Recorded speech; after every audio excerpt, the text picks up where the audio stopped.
Good afternoon. This is Elaine Grohman on Earth Wisdom Circles on Empower Radio.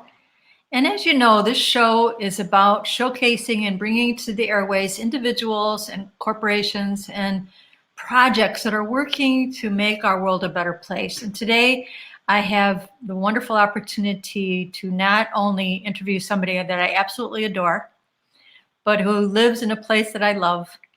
And she ushers in and helps people understand the beauty of Northern Michigan. My guest today is Amanda Wilkin. And Amanda was just recently named the Young Professional of the Year 2020 for the city of Charlevoix. And I want to welcome you to the show, Amanda. Thanks so much, Elaine. Thanks for having me. Oh, it's absolutely a pleasure. So one of the things that I think is so important now, and I'm sure, I want your thoughts about it, is certainly since we have been through this COVID, we really need to reconnect with the earth. And to me, there is no more beautiful place than the Great Lakes. Totally agree. We have the unbelievable advantage of having the largest fresh water in the world, with miles and miles and miles of beach and shoreline, and incredible numbers of inland lakes. And so that you get to welcome people to the city of Charlevoix and to help them understand that is really quite an amazing thing. So tell me a little bit about Charlevoix and where it is in Northern Michigan for those, because there's people listen from around the world. Just keep that in mind. Yeah. So I am so lucky and blessed to be the one who gets to promote Charlevoix and bring people here for vacations and day trips as well. But Charlevoix is located on the northwest coast of the Lower Peninsula of Michigan. So as Michiganders, we do. Oh, I might be backwards. We're up here. Yeah. We're up here. So we're between Traverse City and Mackinac Island, which a lot of people have heard of both of those destinations. So it is nicknamed Charlevoix the Beautiful, which was coined in the late 1800s, actually. So that nickname goes back to a journalist from the late 1800s who visited the area and coined the term Charlevoix the Beautiful. So ever since then, we've been very proud of that name, and it holds true today. Charlevoix is absolutely beautiful. From the fresh water, we're on Lake Michigan, and we're also surrounded by water. So Lake Michigan connects to Round Lake, which is which our downtown is set along, and then that connects to Lake Charlevoix, which has received quite a bit of publicity as one of the most beautiful lakes in the country and one of the best boating lakes in the world, actually. Really? Yeah. Wow. Well, to me, it's always Northern Michigan has been such a place of refuge and beauty. And, the diversity of the land with the dunes and with the shoreline and just, the beautiful agriculture there in and around that area in Northern Michigan with fruit trees, very well known for fruit trees south of you and in Traverse City and the cherry capital of the world. Yeah. And I think many vineyards and other things. But what is so important, and you're so involved in with the Chamber of Commerce and also with Visit Charlevoix in particular, to get people back out into the world. So tell me what you're doing, Amanda, with ecotourism and getting people back into nature. Tell me what you're doing, what you're spearheading, please. So Charlevoix has been an ecotourism destination for forever. The fresh air is something that people have been coming since the late 1800s for. From the large cities, people have come to Charlevoix to get away from the big city. So again, that still is the case today.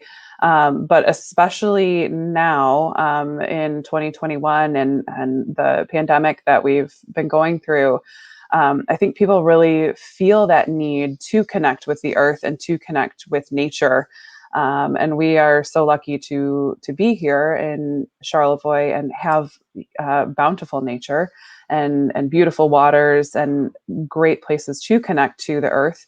We're we're just so lucky to be in this beautiful place, and have the lakes around us. So a lot of people have been kind of coming here to escape the large cities.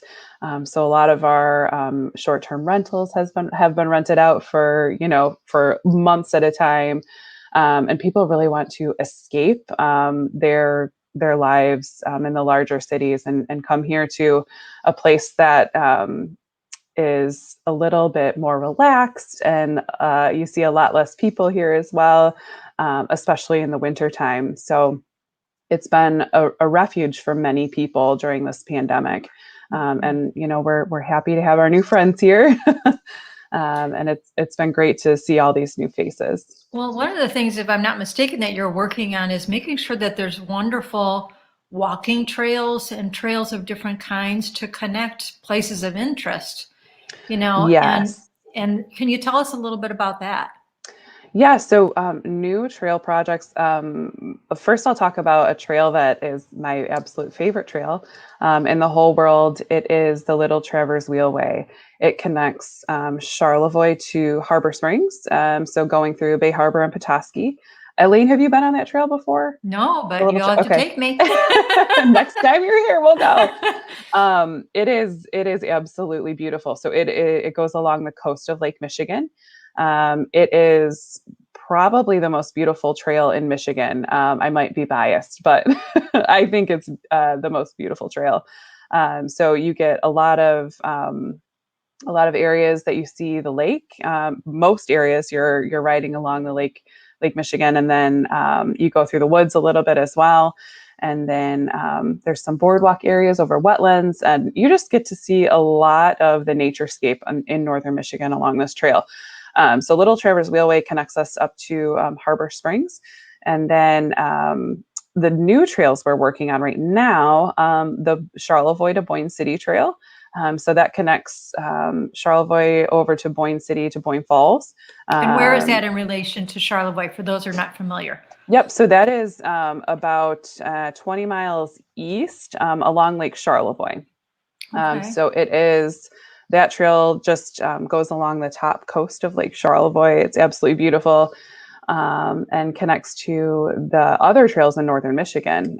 So connects to all of the trails across northern Michigan. So from Charlevoix, once the Charlevoix to Boyne City Trail is finished in it should be the next year and a half. So once that is finished, you'll be able to get anywhere in northern Michigan, and I guess anywhere in the world, actually, from that trail. So, Amanda, let me ask you for a moment, please. Is this a driving trail exclusively, or is there also I know you mentioned a boardwalk, but are there hiking trails? Because to hike in the woods and on the shoreline is just so breathtaking. It is, yeah. So that you can do anything non-motorized on either of those trails. So biking, hiking. It depends on how far you want to walk. Yes. So the wheelway is a long trail, so 26 miles. So you could definitely walk part of it. Or if you're an avid walker, obviously you can walk the whole thing. But most people do use bikes. So most of it is for biking. A lot of people do cross-country skiing in the winter as well on that trail. So, basically anything without a motor you can do. Good. Yes. So that trail is great. And then the newest trail we're working on is connecting Charlevoix to Traverse City. Okay, which is south. Yep. So that's about 50 miles south of Charlevoix. And it's on the Little Traverse Bay. It's also a great destination, as Elaine said, the cherry capital of the world. And a big winery hotspot in Michigan as well. So really good viniculture and just a beautiful place. So that will connect. I would hope we'll have that trail built within the next 10 years. Trail expansion and trail development is a painstakingly long process. I would imagine, because you want to be respectful to the natural typography of the land, and you want to make sure that you're not interfering, because that's part of the problem in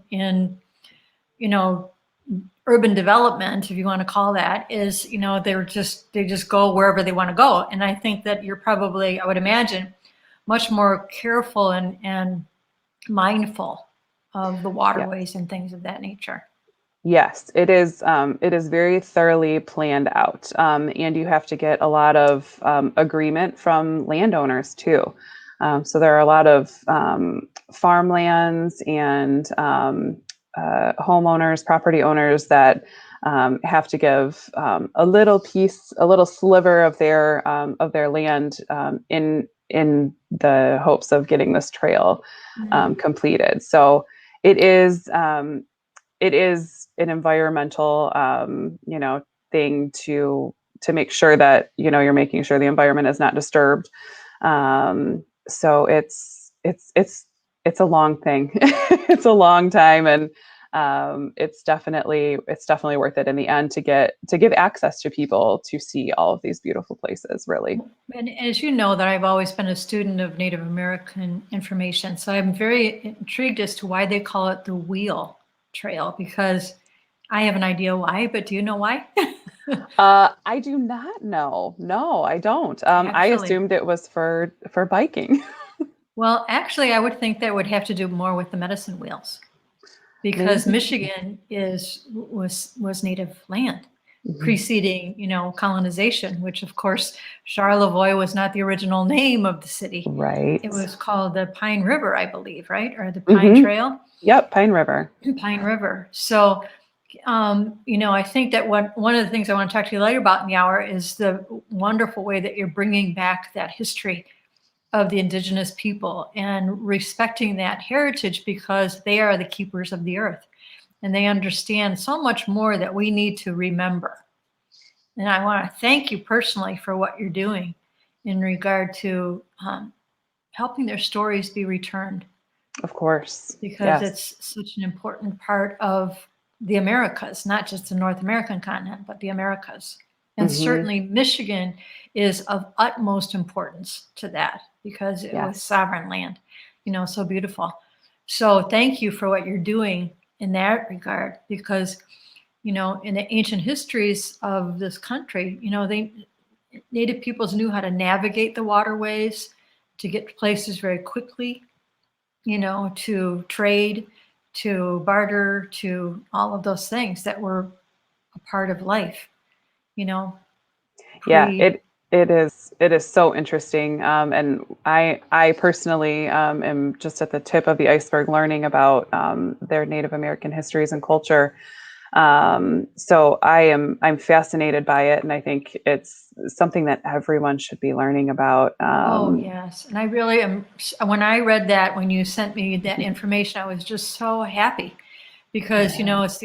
there's so much of our history that is lost, but it is so imperative now, when we as human beings need to get back to the land, not to a Native American elder once said to me, never, never go from place to place as a tourist. Go as a woman of the world.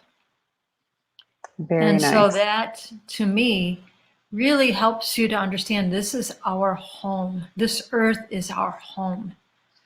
And I think sometimes when we go only as a tourist, and I understand that that's the title because that's what, is our vernacular, but I think that you personally bring so much more to it. And you're blending that deep respect, because I know you and I know who you are and I know your sweet husband, another son of mine, that reverence and respect for the earth is what I think has brought you the recognition you deserve. And you in turn will bring that recognition to others that are also deserving of that, that are listening and are opening our hearts. So important.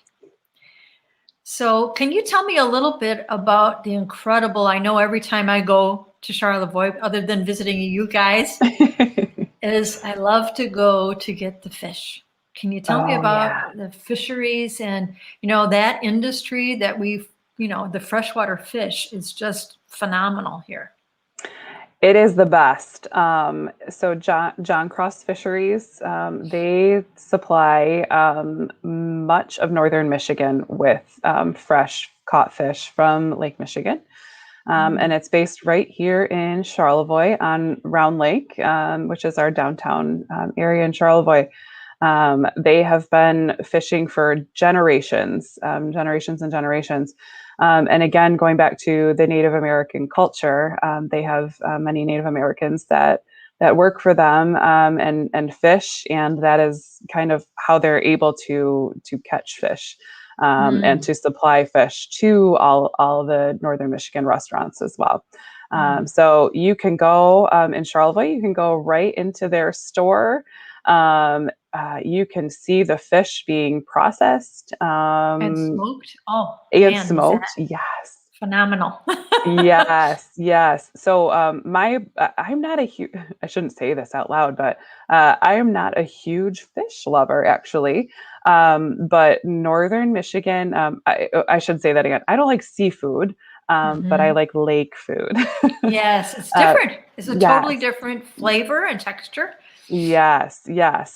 So the Northern Michigan whitefish is my favorite, and that comes right locally out of Lake Michigan. They also can fish whitefish in Lake Superior as well, but we just love whitefish. My husband and mother-in-law prefer walleye, which is also caught fresh here, and then the perch as well. So those three fish are very well known for the Charlevoix area, and it's just so good. And yeah, John Cross Fisheries, they do. They catch it fresh. You can buy it fresh, or you can get it at the restaurants, which is a little bit easier when you are traveling to this area. So Sure. you can experience. You could eat fish 3 times a day while you're here if you want to.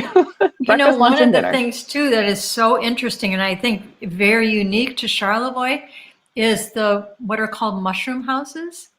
Can you tell me Yes, about those? Because they're so amazing. They look like hobbit houses. So cool. they do. Yeah.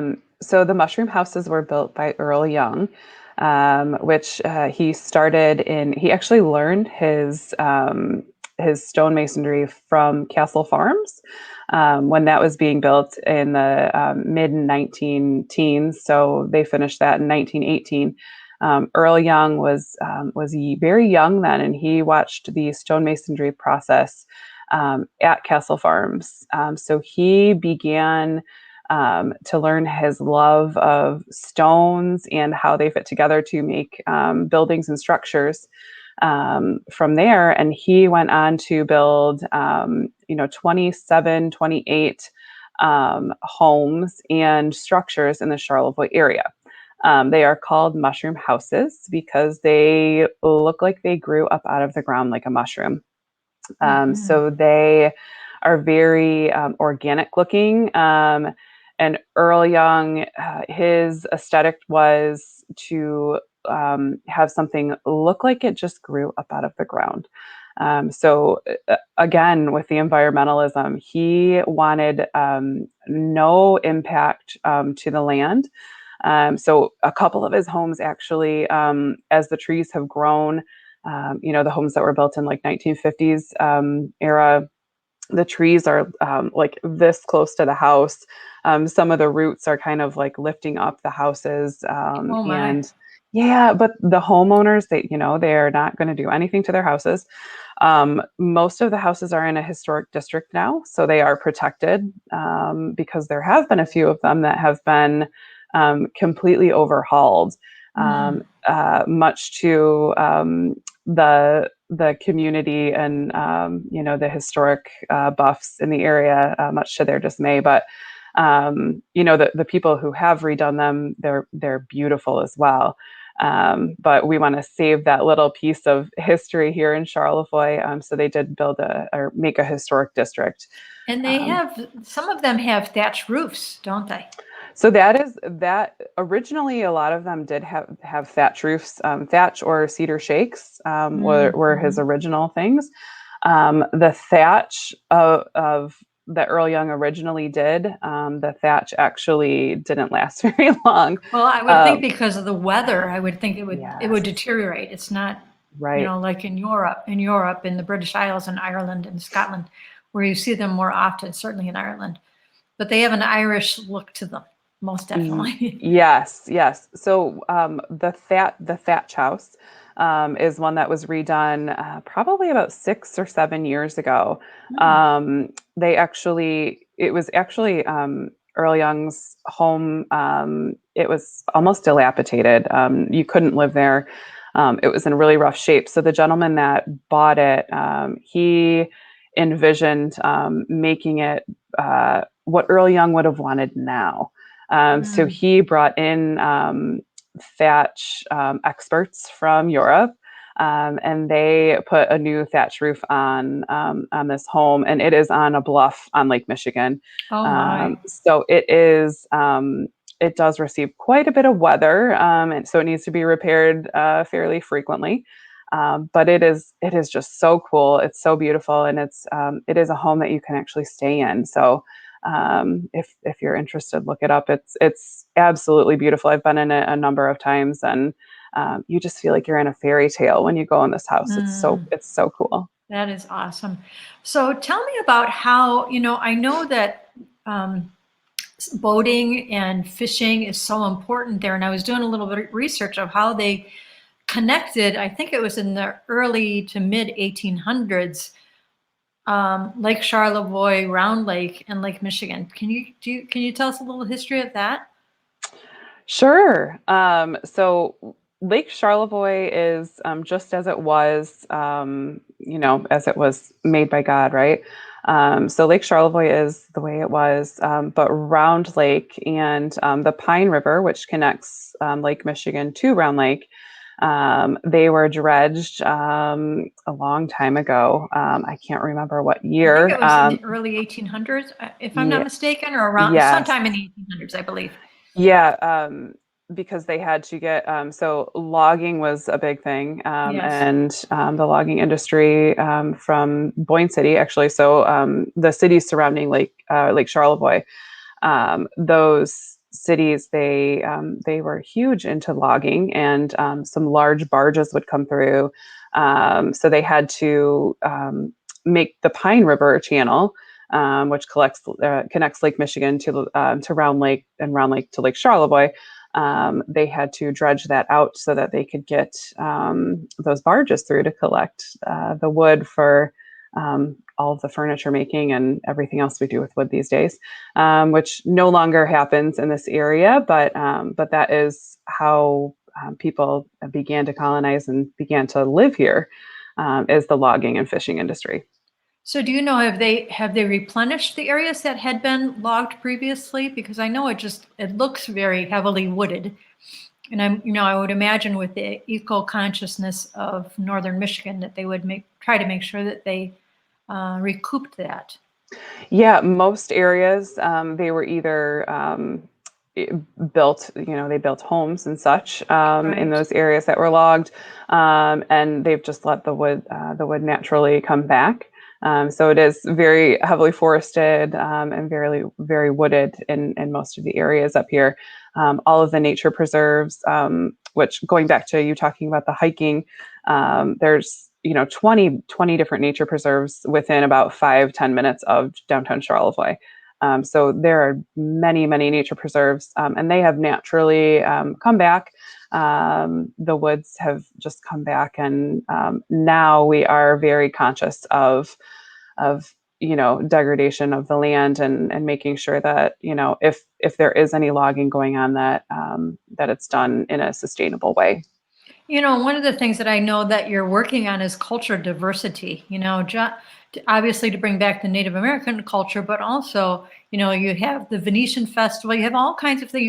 You really are a cornucopia of welcoming people from all walks of life. We Yes. have certainly the super rich that come there, and you can see it's evident in the mansions, some of them. But it's not just for the rich; it's for everyone that appreciates, the beauty of nature and the beauty of the area. Can you talk about that? The diversity. Yes, yes. As you said, it's there are a lot of wealthy people that live here, but there are many people that live here, myself included, that we don't live in mansions, and we don't drive all kinds of fancy cars and such. But there are just so many different types of people that live here. Generally, most people are Caucasian. Yeah, I think it's like 98.5% that live here. So we do welcome everyone. So during the summer months, we see a lot of different folks come in for vacations, or those folks that stay here during the summer in their resort town or the resort areas come in for months at a time, which is great. So there are just so many different types of people that come through, and we are just so welcoming to anyone who wants to come and visit us. And that's true because it's a very welcoming place. No matter where you go, people are very friendly. And I love love about Charlevoix is, can you talk about the beautiful park that's right, that is on Bridge Street, which is the main street? Yeah. And can you talk about that? Because it's so unique and it's just like a big community open amphitheater. It is. So East Park, it was built in 2007 and 8. It actually took a couple of seasons. I remember it because my wedding was in 2008, and Yes. I remember the construction. But it is absolutely beautiful. So it has won many awards. The Public Space Award, which also Grant Park in Chicago has won. Central Park in New York, and Little Charlevoix in East Park has won the same award, which is so nice and so humbling for our community to win a similar award to those large parks that are very well known around the world. But it is, as Elaine said, it is a big amphitheater, and during the summertime, knock on wood, this summer we can have concerts again. But a few concerts a week go on in the summer, and people just throw down blankets, and the land is kind of undulating down into Round Lake, so you get that natural sound amplification The from acoustics are amazing. The It's acoustics are natural amazing. acoustics. It is. It is. And I assume that they thought of that when they Oh, I'm sure. kind of made the land kind of undulate like that. But it is just absolutely beautiful to catch a concert in that East Park. Is so nice. So one end of the park is an amphitheater, and the other end of the park is a trout pond, and a lot of people love to come and just feed the fish. And I think those trout probably have the best life of any trout. They get fed all the time, and it's a nice little waterfall and a few ponds that they can go between, and then an interactive water fountain for kids. So that's all set right on the marina in downtown Charlevoix, and my kids love playing in that interactive water fountain, and it's just so fun to go down there and watch everyone having such a great time, and boaters and people that are just coming for the day. It's really kind of a community centerpiece, really, in our downtown. One of the things that is so interesting, and I remember one of the first times coming when I was a little kid, is the drawbridge. That you are really connecting, one body of water to another body of water right in the middle of a town. So tell us about the drawbridge, because they always make it fun. It's not just, they do, they kind of have a little bit of character about that. Yeah. So you either love the bridge or you hate the bridge, because and it's timed. Right? Sometimes it's timed. It is timed. Generally speaking, the only time it's not, it's on the hour and half hour during the summer. The only time it's not is if the Coast Guard has to go through. So other than that, you can plan your driving based on the hour and half hour, avoiding those times, because it does back up traffic quite a bit. Which, if you're visiting, is a lot of fun to watch. It is absolutely just it's so kitschy and it's so fun. To get out, and you hear the dinging of the bell, and then it goes up, and everyone runs down and takes photos, and then you get to see what kind of boats come through. So a lot of the sailboats and this summer, actually, because the water level is so high, a lot of boats needed to have that bridge go up. Oh, yeah, sure. Um, yeah, we're hoping that the water levels go back down to normal soon. I think it might go down a little bit this summer again, but it was almost at record level high this summer. Really? So yep. So that bridge, I believe there was only 8 feet of clearance from the water level to the top of the bottom of the bridge. So Wow. Wow. yeah, yeah. But That's really amazing. it is a very fun thing, and it's yeah, wave at the boats going through, and the Beaver Islander, which is the boat that goes from Charlevoix to Beaver Island, that goes through many times every day. That's a really interesting part of history for Michigan that most people don't realize, that there was a king, It there was self-appointed king, I think. yeah, and his last name was Strange. Yeah. Mhm. Can you Yep. tell us a little bit about that unique Sure. history? Yeah, of course. So Beaver Island it's 32 miles from Charlevoix, and Charlevoix is the gateway to Beaver Island. Whether you want to fly, which is about a 15-minute flight, or you can ride the boat, which is about a 2 hour and 15 minutes. So it's definitely an experience either way. Mhm. From aerial from the air, it's just absolutely beautiful to see the waters, and you can see a lot of times the Mackinac Bridge. You can see the peninsulas down in Traverse City, the Leelanau Old Mission peninsulas when you fly over to Beaver Island if it's a clear day. So definitely recommend flying as well as taking the boat. The boat experience, it is just so great, except on a wavy day. So make Right. sure make sure you pick a calm day if you take the boat. But it's 32 miles and absolutely beautiful. It is rustic and really unspoiled and untouched, the land of Beaver Island. And So then also, is the Manitou Islands accessible from Charlevoix or no? no, so that would be closer to Traverse City, the Oh, okay. Manitou. Yep. Okay. But are there Mhm. other islands besides Beaver Island? For some reason, I'm thinking of different There are, ones. yeah, Beaver Island there's a few other islands surrounding Beaver Island as well. Mhm. So Garden Island has a lot of Native American history, and Garden Island is to the north of Beaver Island. So Beaver Island is not, the soil and land is not very fertile. So the Native Americans actually, why it's called Garden Island, because you can actually grow quite a bit over there, and the soil is a lot better. It's a lot smaller island as well. Hmm. Now, is But that the Ottawa and the Ojibwe people um, typically? Ottawa, yeah, The yep, Ottawa band of uh-huh. people. Yeah. Hmm. Okay.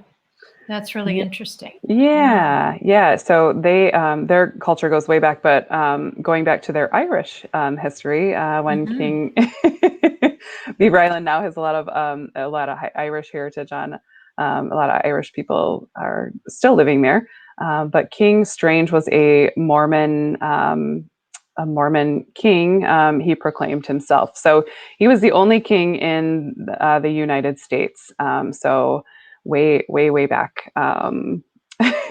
And he brought a Mormon culture over to the island, and he was actually assassinated That's what I because, read this as you morning, actually. yeah, as you can imagine, proclaiming yourself a king and thinking yourself that important could make some people not really like you. So Sure. Sure. um, so it is a fascinating history, and if any of your viewers or listeners are into history, Charlevoix and Beaver Island are really a great wealth of history. Yeah. Tell us, how did Charlevoix get its name? Because it's clearly a French name. It is, yes. A lot of people that come here, they actually come into our office and they're like, "It's beautiful. How do you pronounce this?" Yes.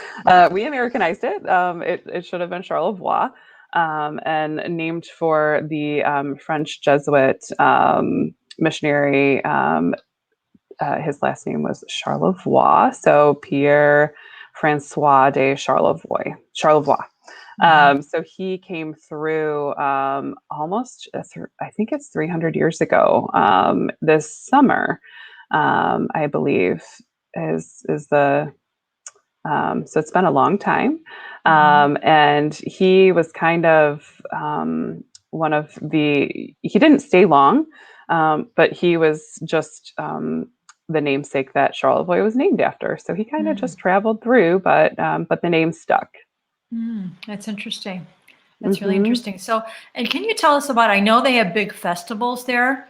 So you have one of the things that is always so beautiful in the early summer is that, Charlevoix really works as a community to make sure that that the whole city is beautiful. And so the lining the streets with petunias is such, tell us how did that come about? Yes. So it's actually changed a little bit, which is nice. And in the late 70s, a man named Dale Boss, he recently passed. He was a wonderful gentleman. But he had the idea to make Charlevoix beautiful by planting petunias on the side of the streets. Petunia City, it was just absolutely beautiful. And it went for miles, didn't it? It did, yes, It was yes. so It gorgeous, was this plethora of color. And you and Aaron at one point were in charge of it, weren't you? Or Aaron was, I should say, your Aaron, husband. yeah, Aaron was, yes. So the organization is Keep Charlevoix Beautiful, and they are just incredible people, all so giving of their time and energy. So for years and years, I think about 2 years ago, it changed a little bit. We're still lined with petunias, but now they are, after so many road construction projects and changing of the curbs. And we're actually a 2-lane highway now instead of 4. So it was 4 lanes, 2 going each way. And now we're 2 lanes with a center turn lane. Really? So that kind of changed the way that the petunias could be watered. So because there's only 1 lane of traffic, so they decided to modernize it, and now we have large standing petunia baskets hanging. Oh, they're So gorgeous. It looks like a forest of flowers. it is. It's absolutely, and I would say honestly now it's a little more eye catching. Because it's right in your field of vision. You don't have to look down to see the Right, petunias. So right. it is just absolutely beautiful. So Dale's son, Bo, is now he is now leading the charge on that. And he's just such a nice and kind person. He actually runs the municipal ski hill as well, Mount McSaba. So he gives all of his time and energy for the community of Charlevoix. He's That's really wonderful. great. I remember one Yeah. time years ago going with you and Aaron, and your husband is Dr. Aaron Wilkin. So we got to give him a little plug as a phenomenal chiropractor that he is. Yes. And Yes. my other son that I love so much. Yes. That it's just amazing how everyone has come together in that community. But I remember going when he was in charge of planting all those petunias, and he said, "You want to see something?" And you guys brought me to where all the flats were on somebody's front yard. I think it was probably an acre of petunias. It was just the most amazing sight. And I thought, Yes. wow, that's dedication. Yes. Yes. It That's it what's so is. neat is the community really, it's teamwork. It's not, this is your job. Everyone participated, which is really beautiful. And that's what makes a community a community. It was. It was something to see. Everyone came out and planted, and then had a big celebration in the park afterwards. It was very small town USA. It was, yeah, it was amazing, and it still is amazing the amount of work that everyone puts in. So the community pays for it entirely by donation, and it's such a nice community experience. And of course, I have to say hello to Audrey, Audrey Shapiro, Aaron's mom, Yes, yes, and yes. Amanda's mother-in-law. And what really touched me is that she lived in northern Michigan, and came down to Farmington Hills where we lived, but she knew that she wanted to go back as soon as Aaron had completed high school, and he's been there since 2000, right? Or 20, yeah. We moved here in 2008, but But he moved he, in 2020 or yes, 2000, excuse me, in 2000 yes, when the guys graduated from high school, yes, which yep. was It's when so Audrey moved here. was so wonderful. And what is so unique about the city of Charlevoix is their gorgeous, gorgeous library. Very true. Yes. Tell us about that because it is probably the most beautiful library I think I've ever been in, and so unique and so inviting. It is, it is like a big town, a big city library in a very small town. It's absolutely beautiful. It was made from which was the old high school. So the stacks, the bookcases are actually in the old gymnasium, which has been renovated, and it is all kind of Hmm. craftsman, mid-century Mission modern, style, yeah. mission style. It is absolutely gorgeous. The woodwork, nothing was left to chance. It was all very planned and methodical. It is just absolutely beautiful. And it's a big, huge library. And many people from other communities around Northern Michigan come to the Charlevoix Library as their home library. It's just absolutely beautiful.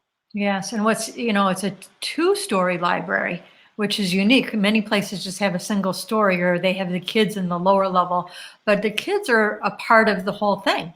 There's this whole beautiful area that's so playful and fun and a big tree that's inside and it makes learning, it makes reading, it makes appreciating life so much easier when it's a beautiful environment, not rigid like a school. Not to say that Hmm. anything's wrong with a school necessarily, but it's fun.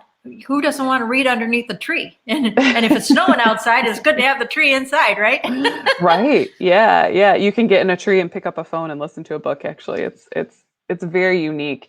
And a lot should be said for my mother-in-law, Oh Audrey, yes, who you Audrey mentioned. was She was integral in planning out a lot of the children's area for the Charlevoix Library. So love you, her Audrey. her artistic vision played a huge role in what Yes. the library is today, and the children's section especially. And the children's section actually has its own garden, and it's just there's some kind of kids activities. There's like a slide built in the children's garden. It is just it's very, very cool, and definitely worth coming to Charlevoix, honestly, just to see our library. Yes, it is. And beautiful sculptures outside and outdoor musical instruments for kids to play and just Yes. really, really well thought out. And again, community oriented that you could walk literally and grab a cup of coffee, get some fudge, go to a great restaurant, go to the library, all on foot. Yes, yes. Everything downtown is walkable, which is so nice. Yeah, so you can park your car once you get here. You can stay in a downtown hotel if you do want to walk everywhere, and park your car and never go back until your trip is up. So it is very nice to have this small community with everything you could want is right walkable like that. And You can walk to the another beach thing that too. I really enjoy so much, Amanda, is the unique restaurants because you don't see chain restaurant. You see a few, very few, but there's such a unique diversity of family owned, individually owned restaurants that really bring such a level of comfortable cuisine, high cuisine. You can walk into a small place and get a fabulous meal with fresh food, locally grown often. With it's really unique, I think, to Charlevoix that everything isn't imported necessarily. Yes, many the local food movement is here, as it's most places, but because we have the great agriculture in the area, the diversity of foods that you can get is really incredible. And the restaurants are just great. As Elaine said, it's the restaurants are mom and pops, and the chains really aren't here. Mhm. We really don't have any chain retail, chain restaurants. It's really people that live and work in this community. And you find such unique and beautiful things. Yes. Really, you're not going to go into a place and say, oh, gee, you must have shopped at such and such a place, because everybody and their brother has the same thing. No, everything's so many handmade things, so many artisans, so many galleries. Of course, Audrey herself had a gallery, which, was really bringing a lot of people together in ways to support themselves, but, give a taste of Michigan to people that came throughout the area.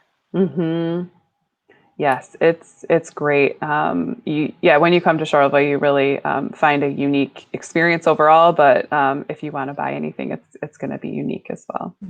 And tell me about the Venetian Festival, because I know for years my son Brian used to love to go up to the Venetian Festival. Probably still does. What's that about? Because it sounds Italian. Is it Italian? Originally, I think they copied off. They copied off of Venice. So it started as a candlelit boat parade. A long time ago. So I believe it's in its I think it's the 90th. I could be wrong. It might be the 80th. But it's been going on for a long, long time. Does it celebrate the beginning of the summer, or what is it? Is it a particular season that it's celebrating? Or so it's always the third week of July. Okay. So it's kind of right smack dab in the middle of summer.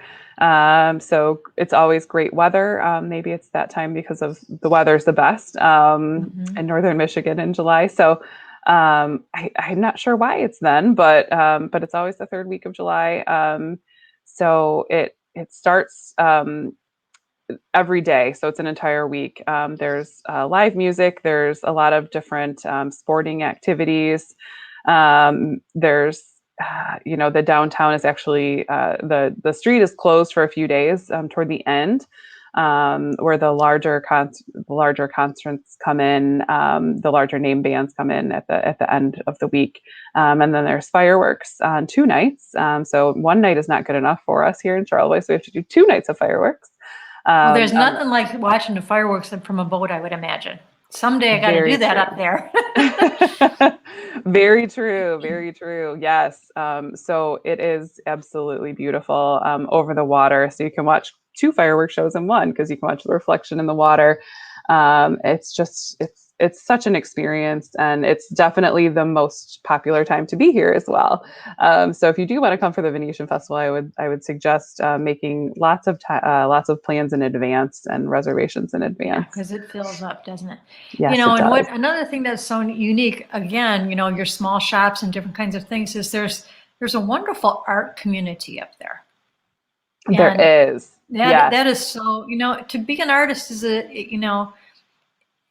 a different road to go, because it's not always easy to make a living, but it's so wonderful how there's such support in the community for the creative process. Because when you can create, you can come up with new ideas in ways besides just what you're painting on a canvas. You're thinking differently. You're thinking outside the box. You're learning how to create something from nothing.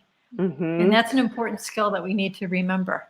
For sure. Yeah. Yes. I try to dabble in art, even though I am, I am not very good at it, but it does help to think in a different way. And just that experience, everyone should try to dabble in some type of art. I think it's very important. And this community is great. I think a lot of artists tend to set up shop here because it is so beautiful. And the natural landscape is inspiring for the art that they're doing.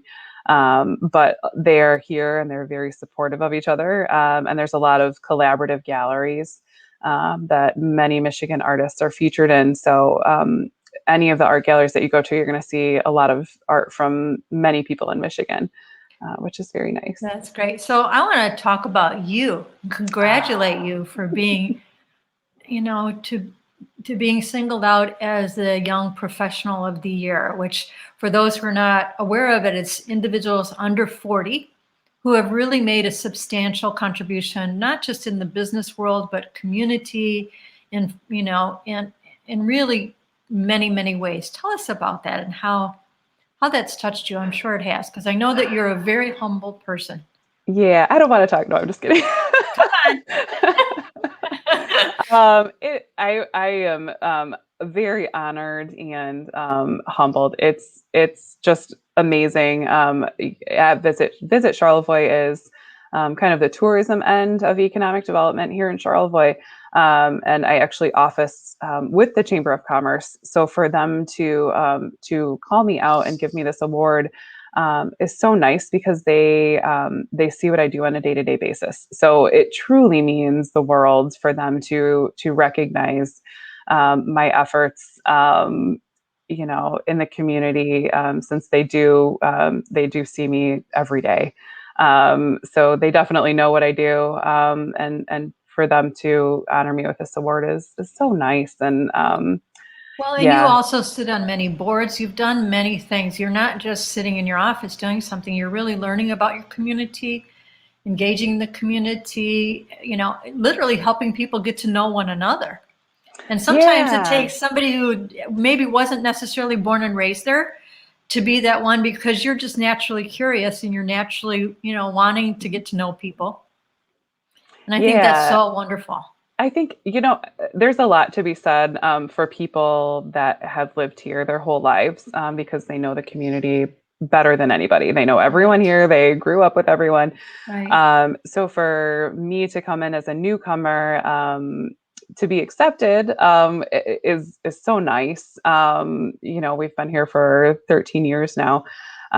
So for us to be accepted in the community is so it's just great. And your children, now two little girls, Yeah, letting yes, your girls, having your girls growing up with a community, yes. of individuals is really, really what we need to do for one another, especially as we've gone through this pandemic where people are isolated.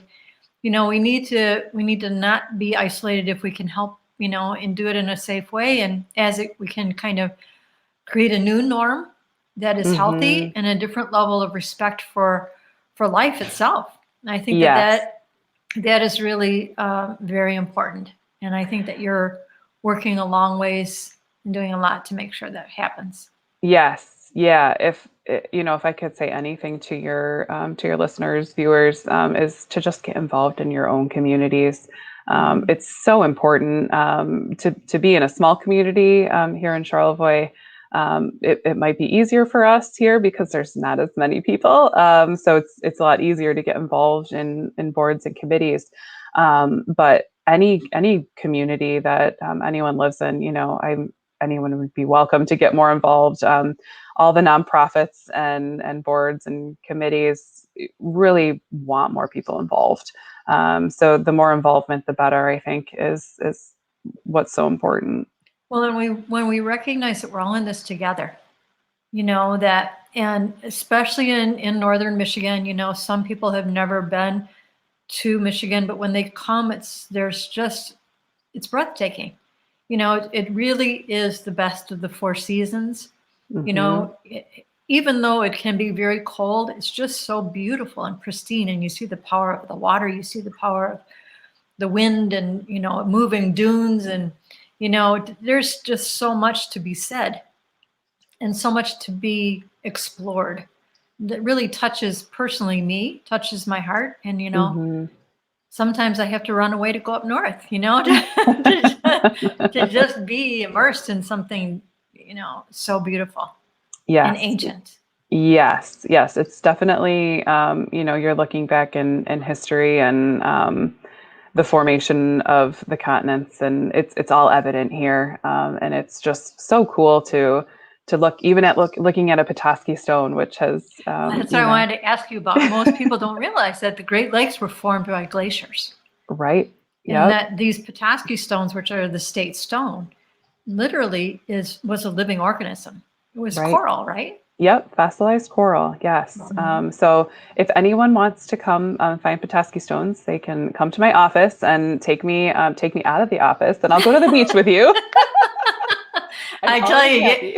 once you walk down to the beach and you got big pockets, it's a good workout walking back up because your pockets are full of stones. It's Very really true. just it's like looking at a carpet of jewels because there's so many colors and Yes. literally, the Great Lakes are so rich in minerals and really beautiful things that you wouldn't even think of. I mean, Yes. just kaleidoscope of color. Yes. It really, Petoskey stones are beautiful and unique. yes, yes. And just going to the beach really relaxes you, and it brings you joy, and it just kind of it just grounds you, as you Mhm. know. Yes. And when I remember bringing a friend to one of the Great Lakes who was born and raised in Israel. And so she grew up in the desert. And when she saw the Great Lakes for the first time, she literally fell to her knees and sobbed because she had never seen that much fresh water in one place at one time. It was Hmm. overwhelming to her. And literally, for those who have never been, and I hope many people will come to Michigan, not all at once, but but it's literally like a fresh water ocean. That's how huge they are. That people Yes. just are astounded when they actually see it and the Yes. beauty it brings. Yes. Yes. Yes. It is absolutely an experience, and I think everyone should come at some point in their lives if they can, So to Amanda, what experience is the it. best way for people to reach you as they come up, and how do they find the Chamber of Commerce, or you in particular for Visit Charlevoix, so you can give them a personal tour to find Petoskey stones? Yes, yeah. Just mention Elaine, and I'm happy to give you a personal tour. Yeah, so visit charlevoix.com is our website. So that will give you any information on how to get here, or you can just Google Charlevoix, and Charlevoix Information Center will come Mhm. up. You'll see And you'll the be able to beautiful find us. lighthouses and just Yes. it's a buzz with activity, but in a beautiful way because it's a community that is growing within itself and protecting itself Hmm. but ushering and inviting other people in. It's always Yes. a That's always a beautiful thing. I want to thank you for Yeah. what you do personally, my sweet Oh, friend. well, thank you. Thank you for having me, and I love you, and thank you so much for everything that you do, and thanks for having Oh, me. it's absolutely been a pleasure. So this is Elaine Grohman on Earth Wisdom Circles on Empower Radio. And remember, your community is your home. Mother Earth is your home. Take care of it, preserve it, enjoy it. It's what we're meant to do. Thank you, Amanda. Thank you. Bye-bye.